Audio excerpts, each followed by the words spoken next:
Dios es bueno y para siempre es su misericordia.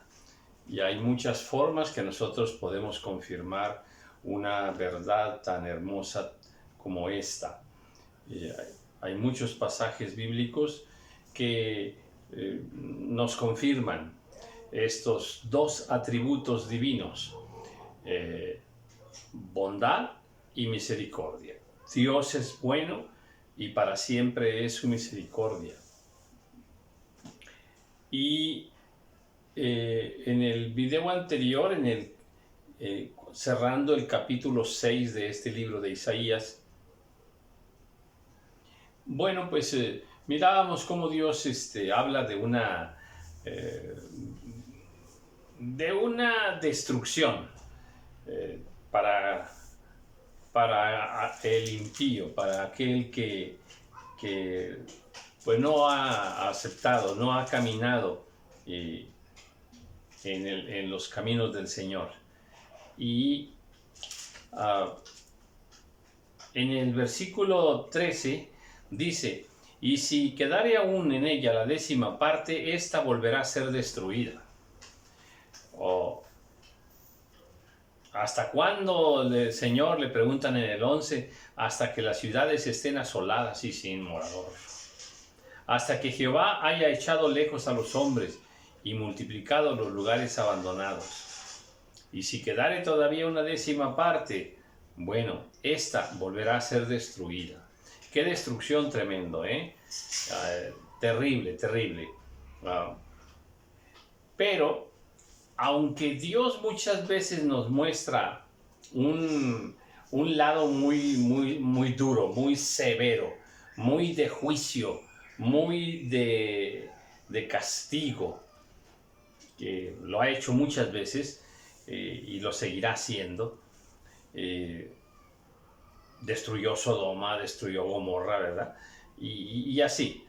Conocemos a un Dios muy celoso de la santidad, por ejemplo, muy celoso de su nombre. Bueno, aunque Él muchas veces ha manifestado su ira para con los hombres, hay un equilibrio perfecto en Él que lo hace Dios. Es que también muchísimas veces más ha manifestado su misericordia, porque Él es bueno. Dios es bueno y para siempre es su misericordia. ¿Cómo podemos nosotros decir que Dios es bueno y vemos cómo a veces mandó destruir pueblos enteros con niños y animales? Sí, así es. Dios es bueno, Dios es justo, Dios es fiel. Y podemos afirmarlo porque cuando Dios ha manifestado su ira, su justicia sobre algún pueblo, sobre alguna familia, sobre alguna persona, en primer lugar es porque se lo merecían, ¿verdad? Porque ya era el tiempo de que recibieran una justa retribución a sus actos, a sus obras. Mandó destruir Canaán, todos los pueblos que estaban en Canaán, y Él explica las razones por qué. Mandó destruir con el diluvio a toda la humanidad y Él explica por qué. O sea, siempre Dios tiene razones correctas. Dios no está esperando que nosotros entendamos esas razones que Él tiene. No. Él es Dios. Y Él conoce el pensamiento, conoce la mente, el corazón de las personas, y Él sabe el momento exacto en que Él decide ser un Dios severo. Dios nunca se equivoca. Todos los castigos de Dios, las maldiciones que Dios ha derramado son correctas, son justas. Nunca la maldición vendrá sin causa, dice la palabra del Señor. Entonces, Dios es bueno. ¿Quiere Dios destruir a la humanidad? ¿Quiere Dios destruir a aquella persona? No es el deseo primero o primario, ¿verdad?, de Dios. No, Dios es bueno, Dios ama a las personas, Dios ama a esos pueblos, pero, pero sucede que los pueblos tuercen sus caminos, los pueblos empiezan a hacer cosas muy malas, muy desagradables en la presencia del Señor. Entonces Dios espera un tiempo, y como a Nínive, ¿verdad? Le mandó avisar pues que venía un juicio sobre Nínive, pero los de Nínive sí entendieron, sí se arrepintieron. Entonces cuando hay un arrepentimiento, entonces Dios detiene su ira. Ahora, y hay algo bello.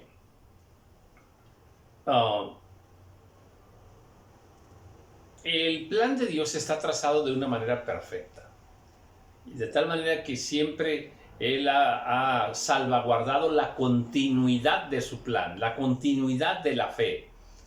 Por ejemplo, su pueblo muchas veces ha sido atacado, ha sido hecho esclavo, llevado cautivo, en fin, muchas veces. Pero hay algo bello que Dios tiene en ese trazo de plan. ¿Cuál? ¿Qué cosa? Que siempre deja un remanente. Cuando Elías, ¿verdad? Elías pensaba que pues que ya no, solo quedaba él. Y dice Dios, no, estás muy equivocado. Yo tengo un remanente que no ha doblado rodilla ante Baal. Yo tengo un remanente. El plan de Dios es perfecto. Y este detalle de que siempre ha dejado Dios un remanente me parece bellísimo. Habla de un Dios de misericordia. Habla de un Dios bueno. Cuando el diluvio dejó un remanente de 8 personas. Eso es bello. Aún con Sodoma y Gomorra, pues hubo un remanente, ¿verdad? Lot también. Entonces, siempre Dios deja un remanente hermoso. Y hay más ejemplos en la palabra del Señor, ¿verdad? Me parece que es bellísimo este plan. Y dice aquí en el 11, dice, pero como el roble y la encina que al ser cortados aún queda el tronco, así será el tronco, la simiente santa. Pues sí, la simiente santa es Israel. Entonces Dios tiene un plan hasta el final con Israel. Por lo tanto, aun y que Israel sea atacado muchas veces, Dios no va a permitir que sea destruido. Jamás. Igual su iglesia. Siempre hay un remanente, aunque veamos que la fe se termina en aquella ciudad, por ejemplo. Bueno, siempre Dios tiene un remanente. El tronco, preserva el tronco. Y yo espero, aplicando esto a nuestras vidas, que si en alguna ocasión nuestra vida de fe es destruida por lo que tú quieras y mandes, por circunstancias miles, y conozco casos graves, en verdad, conozco casos muy graves, en verdad gravísimos, pero aún en ello he visto que Dios preserva el tronco, la raíz, el fundamento, la fe. Y muchas de esas personas que conozco de haber pasado por situaciones verdaderamente inenarrables, permanecen en la fe. Por esa gran misericordia que Dios tiene de preservar un remanente en tu corazón. Te lo voy a poner de otra manera.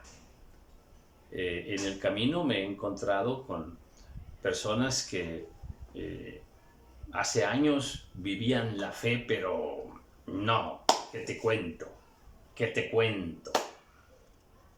Eran hijas de Dios, hijos de Dios, todo un ejemplo de vida, llenos de fe, llenos de palabra, llenos del Espíritu Santo,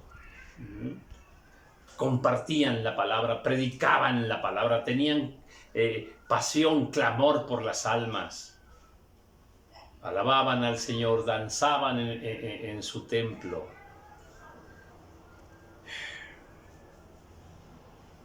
Y al tiempo, el diablo les arrebató su fe en el Señor. Les arrebató la palabra de Dios. Apagaron el espíritu.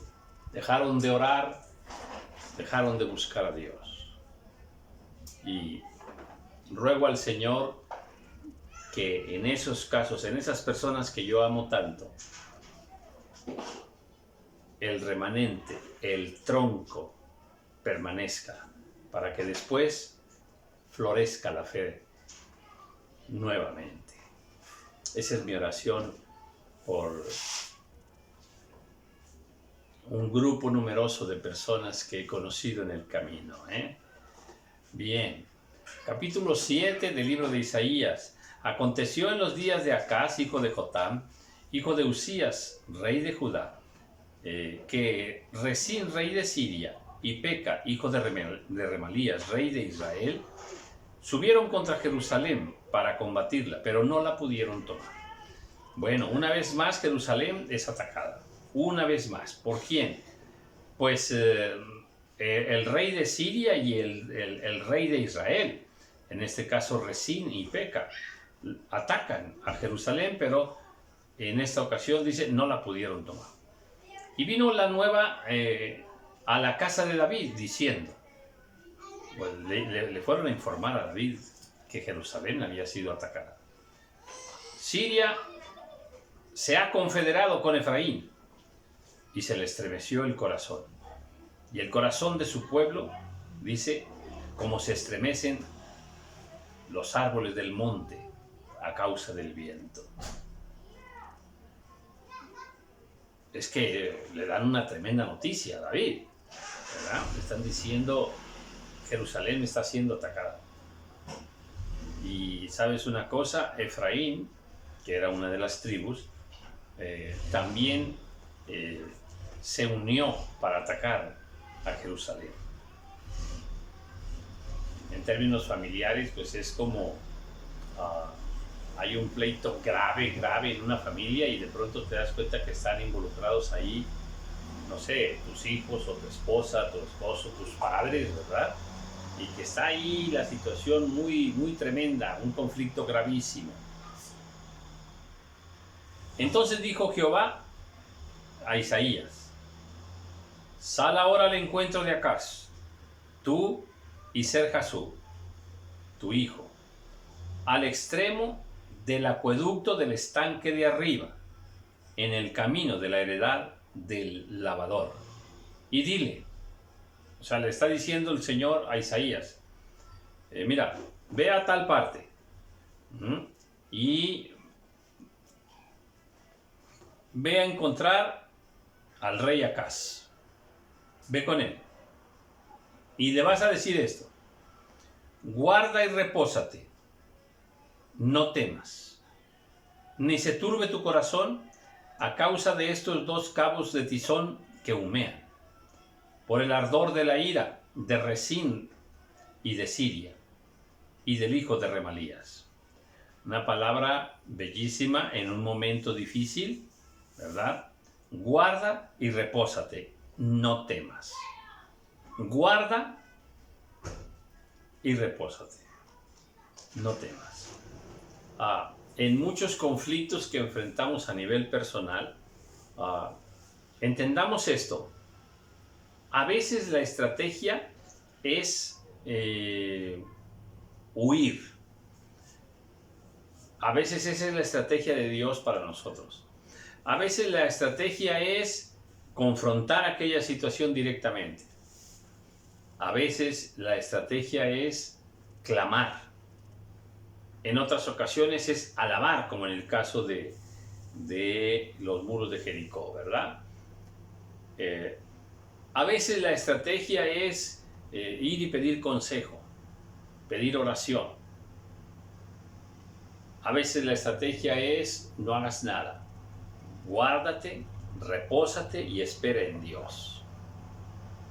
Seamos inteligentes, porque no siempre es la misma estrategia. Aprendamos a entender de Dios, a escuchar de Dios cuál es la estrategia para esta situación que hoy estoy enfrentando. Porque cometen un error de entendimiento espiritual aquellos que para todo lo único que dicen es voy a alabar a Dios y tengo que alabar a Dios. Y tienen otro conflicto, un conflicto económico, por ejemplo, muy difícil, y voy a alabar a Dios. Y tienen un conflicto laboral y voy a alabar a Dios. Y tienen otro conflicto familiar y voy a alabar a Dios. Y no tienen más estrategia que alabar, alabar, alabar, alabar, alabar y alabar. A ver, no. No siempre es así la estrategia que Dios tiene para nosotros. Entonces, aprendamos, Guarda y repósate, no temas. No se turbe tu corazón. Esto es importante. En medio de los conflictos que nosotros enfrentemos, como en este caso, ¿verdad? Que Acaz va a enfrentar un conflicto grave y Dios manda a un siervo, a Isaías, a que le dé una palabra. Guarda y repósate, no temas, no se turbe tu corazón. Confiemos en el Señor y aprendamos,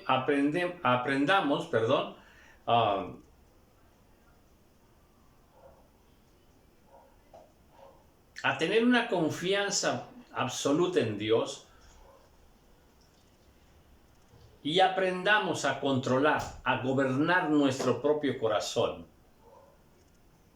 y que no se turbe nuestro corazón, que no entre en una intranquilidad, en un desasosiego, en una tribulación, en una angustia.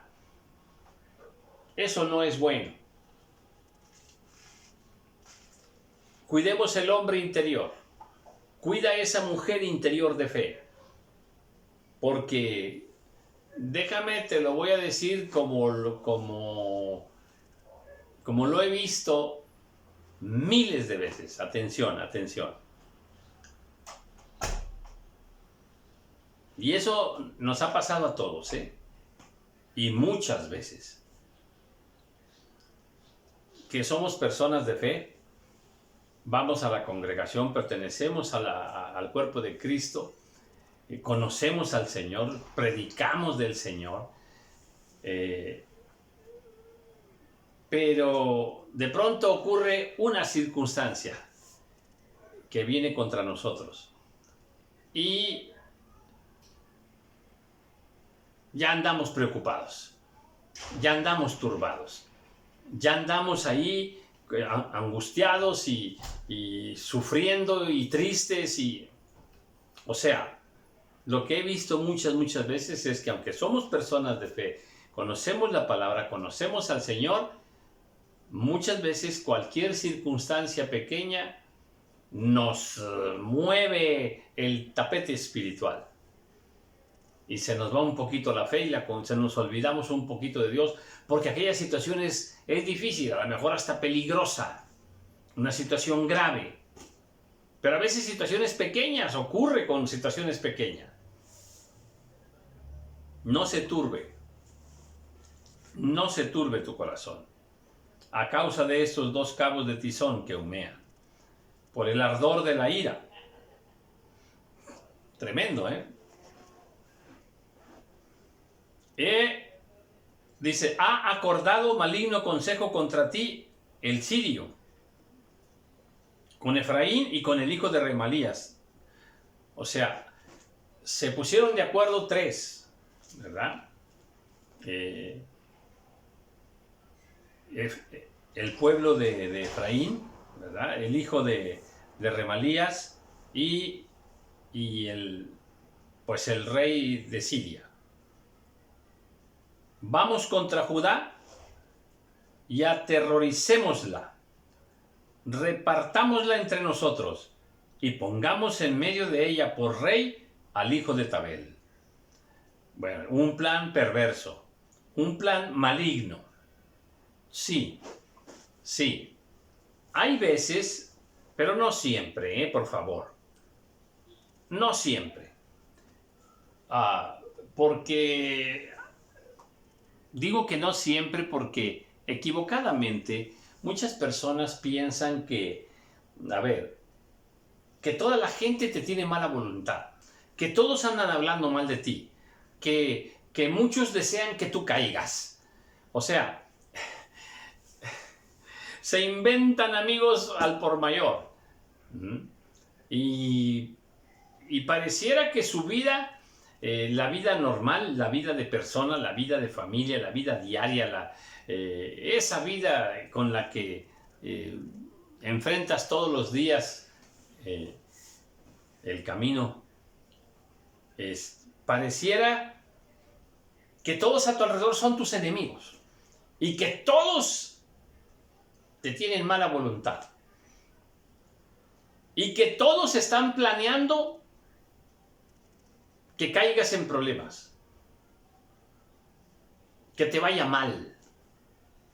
Pero oye, pero así, con una fijación tremenda.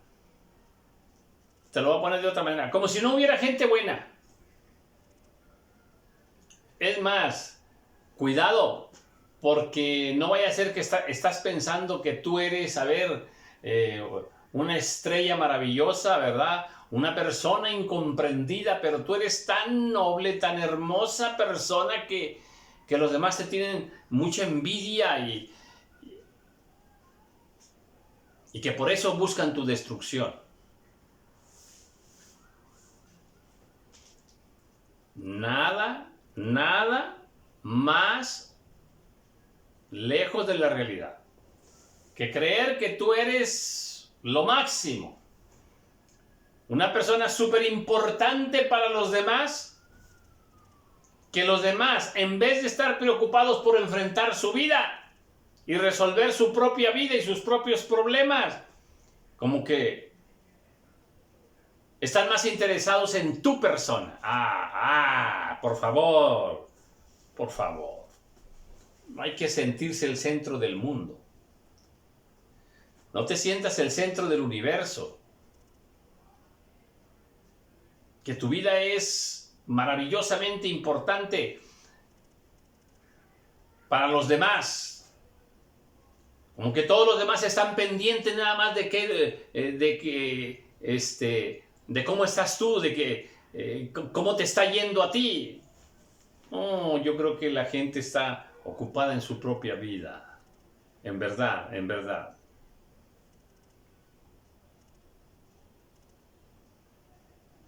Pero algunas veces sí. 2 o 3 por ahí en alguna ocasión planearán algo contra ti. En verdad sí. Hoy en la tarde miraba una predicadora que, como hay muchos, que han hecho de este tema el tema principal de sus prédicas. Predican y le hacen creer al que está escuchando la prédica que hay muchos contra ti, pero Dios está contigo. Muchos quieren verte caer, pero serán avergonzados porque Dios te va a exaltar. En fin. Hablarle bonito a la gente. Yo sé hablar bonito a la gente, ¿sí? Pero no es lo mío cuando enseño la palabra del Señor. No, en ninguna manera. Vive tu vida. Pero deja de creer que todos están muy pendientes de ti, que te tienen envidia, celos. No, por favor.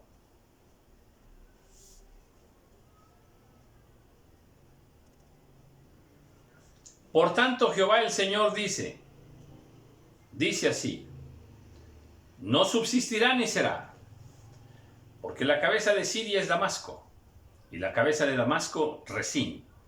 Y dentro de 75 años, Efraín será quebrantado hasta dejar de ser pueblo. ¡Qué palabra tan tremenda! Y la cabeza de Efraín es Samaria, y la cabeza de Samaria, el hijo de Remalías. Si vosotros no creyereis, de cierto no permaneceréis. ¿Qué palabra le está mandando Dios a Acaz a través del profeta Isaías?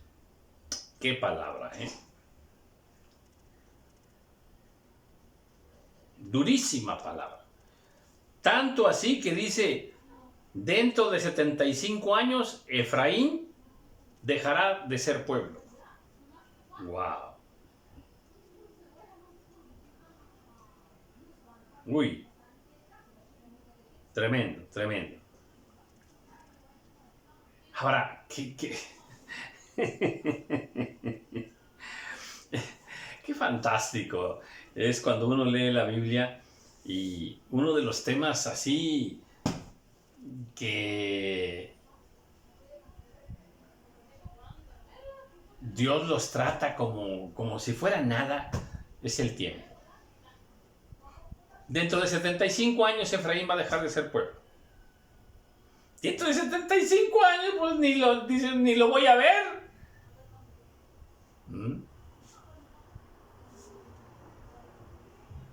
El tiempo es tratado de una manera tan fugaz, como nosotros vivimos en otra dimensión de tiempo.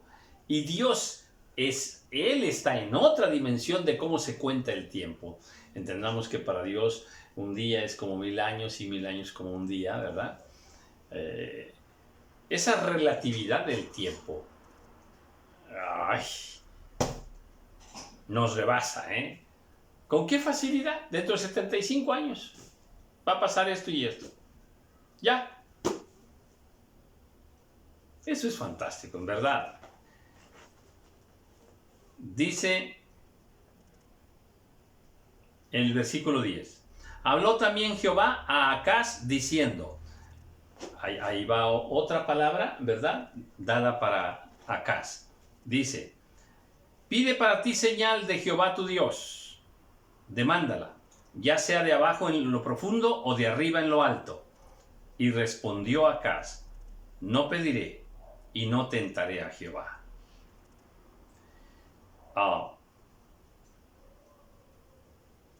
Este es un tema muy interesante, muy, muy interesante.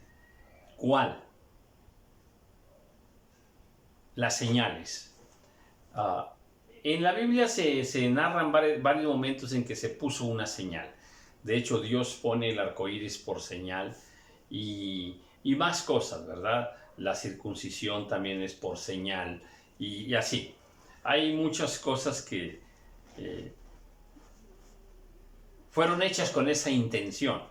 Un altar de piedras también como señal y más cosas que nombra la palabra del Señor. ¿Qué quiero decir? Número uno, que sí podemos poner señales al Señor. Pedir una señal.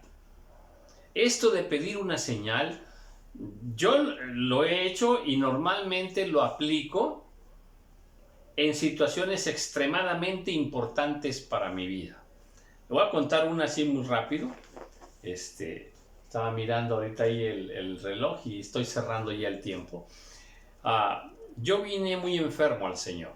Vine muy, muy, muy enfermo al Señor. Problemas en el corazón y eso, bueno, y más tipo de presiones espirituales. El asunto es que hubo un momento en mi vida de definición, y que tomé la decisión de no ir con ningún médico. Por favor, escúcheme, pero no me malinterprete. Yo respeto a los médicos y sé que la medicina es puesta por Dios, por su gran misericordia, porque pues no todos conocen a Dios. digamos, hay millones de personas que no conocen a Dios, se enferman y ellos van con el doctor, ¿no? Entonces, misericordia del Señor, que haya médicos. Y yo tomé la decisión, no puedo explicarle todo el proceso, pero me pareció la decisión correcta en ese momento de no ir con médicos. Y ese día yo le puse una señal al Señor. Le puse una señal. Estaba yo acostado pensando que le iba a poner una señal y dije, bueno, ¿qué señal le pongo? Y entonces se me ocurrió algo muy sencillo porque decía yo que aquella situación que yo estaba viviendo me sentía preso. Yo me sentía preso. Como un pajarito en una jaula. Me sentía preso por todo lo que yo estaba viviendo. Algún día le contaré, pero esa era la situación. Delicada, delicada. Ahora, mira la decisión que yo estaba tomando. No ir con ningún médico. O sea, si me muero, me muero. O si me vas a sanar, sáname. Y si no, pues me muero. O sea, era muy coyuntural esa decisión, ¿eh? Bueno, y entonces le puse una señal a Dios. Y me siento como un pajarito enjaulado. Y en ese momento se me vino pedirle a Dios que por señal, que si Él quería que yo no fuera con médicos, que entrara un pajarito a mi cuarto. Sí, un ave, que entrara a mi cuarto. Un ave. Y eso lo dije yo sin hablar ninguna palabra, lo dije en silencio, para mí. Al siguiente día, un hermano en Cristo me daba estudios bíblicos y llegó a casa para darme estudio bíblico. Y eran como las 11 de la noche. Estábamos después de la cena en estudio bíblico y eran como las 11 de la noche, 11:30 de la noche. Y en eso entró un pajarito al cuarto donde estábamos y empezó ahí a volar ahí así arriba de nosotros. Yo quedé totalmente fuera de sí. Eran mis primeros pasos en el Señor. Imagínate lo que significó para mí aquello que yo una noche antes en silencio, de una forma callada, le pedí al Señor. Y en menos de 24 horas, lo que le pedí al Señor, lo que le puse por señal, se cumplió. Y daba vueltas el pajarito allí. Y eso me causó a mí un choque espiritual impresionante, impresionante, impresionante. Y más que pude después tomar ese pajarito y le dije a mi familia qué significaba ese pajarito y por qué había entrado ahí. Y lo que significaba para mí como señal puesta para Dios. Tomé aquel pajarito, le di un besito. Me acuerdo que también ayer a los niños les dije que le dieran un besito y luego, eso ya fue en la mañana, y luego lo dejé volar.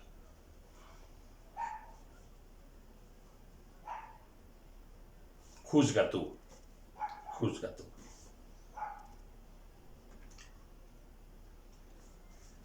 Te puedo dar más testimonios, ¿ok? Pero yo quiero dejarlo aquí.